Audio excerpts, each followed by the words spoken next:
హైదరాబాద్లోని బేగంపేట దగ్గర ఒక సైలెంట్ కాలనీ ఉంది. పేరు కొందన్ బాగ్. పగలు సాధారణంగా ఉండే ప్రదేశం రాత్రి అయితే భయంకరంగా మారిపోతుంది. ఆ సమయంలో ఈ దర్దాపుల్లోకి ఎవరూ రారు. అక్కడే ఉన్న వాళ్ళు ఇంటి నుంచి బయటికి రారు. ఎందుకంటే ఆ కాలనీలో ఒక ఇల్లుంది. ఆ ఇంట్లో 3 ఆత్మలు ఉన్నాయని ఆ చుట్టుపక్కల వాళ్ళు చెప్పుకుంటారు. చెప్పుకోవడం మాత్రమే కాదు, వాళ్ళు ఎన్నోసార్లు వాళ్ళని చూశారు. అందుకే ఆ ప్రాంతంలో ఉన్న వాళ్ళు రాత్రి అయితే చాలా జాగ్రత్తగా ఉంటారు. అది 2010. ఒక జర్నలిస్ట్ పేరు రాహుల్ హైదరాబాద్లోని భయంకరమైన అర్బన్ లెజెండ్స్ గురించి ఆర్టికల్ రాయాలనుకుంటున్నాడు. దేని గురించి రాయాలా అని సెర్చ్ చేస్తూ ఉన్నాడు. ఆ సమయంలోనే చాలా మంది ఒక ప్రాంతం గురించి చెప్పారు. అదే కొందన్ బాగ్ హౌస్. ఫ్రెండ్స్, ఇలాంటి ఎన్నో రియల్ మరియు థ్రిల్లింగ్ హర్రర్ స్టోరీస్ని మీ వద్దకు తీసుకొస్తాను. దీనికోసం మీ సపోర్ట్ నాకు కావాలి. ఈ వీడియోని లైక్ చేసి మీ ఫ్రెండ్స్కి షేర్ చేయండి. అలాగే ఛానల్ సబ్స్క్రైబ్ చేసుకొని బెల్ ఐకాన్ ఆన్లో పెట్టుకోండి. నేను పెట్టే ప్రతి వీడియోని మీరు చూడొచ్చు. ఆ ఇంటి గురించి ఆర్టికల్ రాయాలని రాహుల్ నిర్ణయించుకున్నాడు.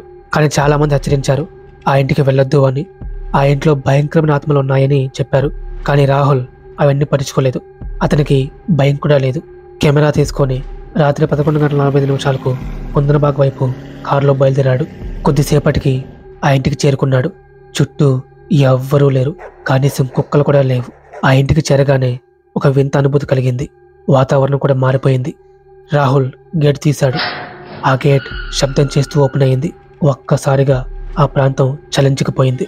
ఆ ఇల్లు బాగా పాడుపడిపోయి ఉంది. అక్కడక్కడ పెయింట్ మొత్తం ఊడిపోయి నల్లటి మచ్చలు పడిపోయి ఉన్నాయి. బూజు దట్టంగా పేరుకుపోయింది. రాహుల్ ఆ ఇంటిని చూసి ఆశ్చర్యపోయాడు. ఎగ్జైటింగ్గా ఫీల్ అయిపోయాడు. ఆహా, ఈ ఇంటిని చూస్తే ఇందులో దెయ్యాలు ఉండవు అని ఎవరు నమ్మరు. అంత భయంకరంగా ఉంది ఈ ఇల్లు. దీని గురించి ఆర్టికల్ రాస్తే అది పెద్ద హిట్ అయిపోతుంది, అందులో అనుమానం లేదు అని అనుకున్నాడు. అలా ఇంటిని చూస్తూ గుమ్మం వద్దకు వచ్చాడు. అక్కడ ఉన్నది చూశాక అతనికి మతి పోయింది. తలుపు దగ్గర ఒక పాత కొవ్వొత్తి ఉంది. అది సగం వరకు కరిగిపోయి ఉంది. ఎవరో ఇంతకు ముందే ఆ కొవ్వొత్తిని వెలిగించినట్టు ఉంది. రాహుల్కి చిన్నగా చెమటలు పట్టాయి. కానీ అది పెద్దగా పట్టించుకోలేదు. ఎక్కువగా భయపడాల్సిన అవసరం లేదు. ఇటువంటి వాతావరణంలో ఇలాంటి ఇంట్లో ఇలాగే అనిపిస్తుంది. ఇది పాత కొవ్వొత్తి అంతే అని తన కెమెరా ఆన్ చేసి లోపలికి వెళ్ళాడు. లోపలికి వెళ్ళి తన టార్చ్ లైట్ ఆన్ చేసి మొత్తం చూస్తున్నాడు. అతనికి మతిపోయే విషయాలు కనిపించాయి. ఎక్కడ చూసినా బైబిల్ పేజీలు, అలాగే కొవ్వొత్తులు. వాటి మధ్య ఒక ఫోటో ఫ్రేమ్. అందులో 3 మహిళలు ఉన్నారు. ఒక తల్లి, 2 కూతుర్లు. అసలు ఇదంతా ఏంటి? ఇంత ఘోరంగా ఉంది. ఈ బైబిల్ పేజీలేంటి? ఈ కొవ్వొత్తులేంటి? అసలు ఏంటబ్బా ఇది అని రాహుల్ అనుకున్నాడు. తనకి ఏమీ అర్థం కావట్లేదు. రాహుల్ ఆ ఫోటో వద్దకు వెళ్ళి దాన్ని ఎత్తుకొని చూశాడు. అసలు ఇందులో ఉన్నది ఎవరు? ఈ ఇంటికి వీళ్ళకి సంబంధం ఏంటి?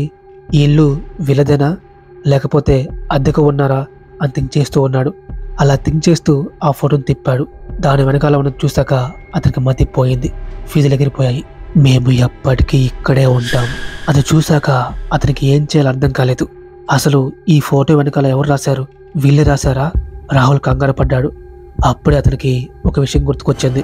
అంటే ఈ కుటుంబం గురించి వచ్చిన రూమర్లు నిజమేనా? ఆ 3 స్త్రీలు వీళ్ళేనా? కొంతకాలం క్రితం ఈ ఇంట్లో 3 మహిళలు ఉండేవారు. ఒక తల్లి, 2 కూతుర్లు. చుట్టుపక్కల వాళ్ళతో మాటలు ఉండేవి కాదు. అలాగే బయటికి పెద్దగా వచ్చేవారు కాదు. ఎప్పుడో ఒకసారి మాత్రమే ఇంటి నుంచి బయటకు వచ్చేవారు. చాలా వింతగా ప్రవర్తించేవారు. అప్పుడప్పుడు వాళ్ళ ఇంటి నుంచి భయంకరంగా శబ్దాలు వినిపించేవి. అలాగే పొగ కూడా వచ్చేది. కొన్నిసార్లు ఖాళీగా ఉన్న బీరు బాటిల్స్ని వాళ్ళ ఇంటి ముందు కట్టేసి పెట్టేవారు. వాళ్ళంటేనే చుట్టుపక్కల వాళ్ళకి భయం పట్టుకుంది. ఒకరోజు హఠాత్తుగా పోలీసులు వచ్చారు. ఎవరికి అర్థం కాలేదు. ఆ పోలీసులు 3 శవాల్ని బయట తీసుకుని వచ్చారు. పోస్ట్ మార్టంలో తెలిసింది ఏంటంటే ఆడవాళ్ళు చనిపోయి దాదాపు 5-6 నెలలు అవుతుందని. అది తెలుసుకున్న అందరికీ భయం పట్టుకుంది. ఎందుకంటే వాళ్ళు చాలాసార్లు చూశారు. ఎన్నోసార్లు బయటకు వచ్చారు. ఎన్నోసార్లు వాళ్ళ ఇంటి మెడ మీద నించో కనిపించారు. అలాంటి వాళ్ళు చనిపోయి 6 నెలలు అవుతుందా అని అందరూ తలలు పట్టుకున్నారు. ఈ విషయం ఎంతో మందికి తెలిసింది. ఈ కొందనబాగ్ హౌస్ అర్బన్ లెజెండ్గా మారిపోయింది. ఇప్పటి వరకు ఇదంతా అబద్ధం అనుకున్నాడు. కానీ ఇదంతా చూస్తుంటే మొత్తం నిజం అనిపిస్తుంది. రాహుల్కి భయం మొదలైంది. ఇక్కడ భయంకరమైన మరో విషయం ఏంటంటే వాళ్ళు చనిపోయింది రిచువల్స్ చేస్తూ. ఆ కొవ్వొత్తులు, ఆ బైబిల్ పేపర్స్ అవన్నీ పెట్టి వాళ్ళు ఏదో రిచువల్ చేశారు. అంటే వాళ్ళ శరీరాల్ని అర్పించుకున్నారు. వాళ్ళ ప్రాణాలని తీయేసుకున్నారు. రాహుల్కి ఇప్పుడే అన్ని విషయాలు గుర్తుకు వస్తున్నాయి. ఈ ఇంటికి వచ్చే ముందు చాలా విషయాలు తెలుసుకున్నాడు. అయితే ఆ ముగ్గురు మహిళలు వీళ్ళే అని ఇప్పుడే తెలిసింది. రాహుల్ హఠాత్తుగా మరో విషయం గుర్తుకు వచ్చింది. అప్పుడప్పుడు రాత్రి సమయంలో పైన ఉన్న ఒక గదిలో లైట్ వెలిగేదంట. ఆ లైట్ వెలుగులో ఎవరో నించో ఉన్నట్టు కనిపించిందంట. పైన ఎవరైనా ఉన్నారా అని చెప్పి రాహుల్ పైకి వెళ్ళాడు. పైన ఉన్న ఫ్లోర్ మీద ఒక టేబుల్ ఉంది. ఆ టేబుల్ మీద ఒక కొవ్వొత్తి అది వెలుగుతూ ఉంది. రాహుల్కి ఏమీ అర్థం కావట్లేదు. తన టార్చ్ లైట్ని అటుగా తిప్పాడు. ఆ కొవ్వొత్తి ఇంకా బలంగా వెలుగుతోంది. రాహుల్ కాళ్ళు ఉణుకుతున్నాయి. బాడీ మొత్తం చెమటతో తడిసిపోయింది. నెమ్మదిగా ఆ కొవ్వొత్తి వైపు వెళ్తున్నాడు. అలా వెళ్తుంటే తన అడుగుల శబ్దం రీసౌండ్ అయ్యి తనకే వినిపిస్తోంది. ఆ కొవ్వొత్తి వద్దకు వెళ్ళగానే ఆ శబ్దం విని వెనక్కి తిరిగాడు. కానీ వెనక ఎవ్వరూ లేరు. కానీ ఎవరో ఉన్నట్టు తనకు అనిపిస్తుంది. వెన్నులో వణుకు మొదలయ్యింది. ఒక్కసారిగా ఫ్లోర్ మొత్తం చల్లగా మారిపోయింది. సడన్ గా తను ఎవరో టచ్ చేశారు. పెద్దగా అరిచేశాడు. బయటికి పరిగెత్తాలనుకున్నాడు. కానీ ఆ ఇంటి తలుపు అదే మూసుకుపోయింది. గేటు కూడా లాక్ అయిపోయింది. రాహుల్ ఒళ్ళంతా భయంతో నిండిపోయింది. ఏం చేయాలో అర్థం కావట్లేదు. కెమెరా ఇంకా రికార్డ్ అవుతుంది. తను వెనక్కి తిరిగి ఆ చీకట్లో జూమ్ చేశాడు. ఆ కెమెరా స్క్రీన్లో నల్లగా ఏవో నించో ఉన్నట్టు కనిపిస్తుంది. అవి నెమ్మదిగా దగ్గరకు వస్తున్నాయి. రాహుల్ కళ్ళు పెద్దగా తెరుచుకున్నాయి. కెమెరా ఆగిపోయింది. రాహుల్ ఇంకా తిరిగి రాకపోయేసరికి పోలీసులకు ఇన్ఫార్మ్ చేశారు. పోలీసులు వచ్చారు. ఆ ఇంటికి వెళ్ళారు. అక్కడ కెమెరా మాత్రమే దొరికింది. రాహుల్ కనిపించలేదు. ఆ కెమెరాలో ఒక వీడియో రికార్డ్ అయ్యింది. రాహుల్ భయంతో రికార్డ్ చేస్తున్నాడు. ఆ స్క్రీన్ పైన ఏదో నల్లగా ఉన్నట్టు వాళ్ళకి కనిపించింది. అది చూడగానే వాళ్ళ రక్తం గడ్డగట్టుకుపోయింది. రాహుల్ గాల్లోకి పైకి లేచాడు. తన మెడ విరిగిపోయింది. హఠాత్తుగా తన చుట్టూ ఒక నల్లటి పొగ కమ్ముకుంది. తర్వాత తను కనిపించలేదు. దీని తర్వాత కనీసం ఆ ఇంటి వైపు కూడా ఎవరూ చూడటం లేదు. అది ఉదయమైనా రాత్రి అయినా. ఇప్పటికీ రాత్రి 12 దాటితే ఆ ఇంటి నుంచి అరుపులు వినిపిస్తాయంట. అలాగే పై అంతస్తు మీద ఎవరో ఉన్నట్టు కనిపిస్తుందంట.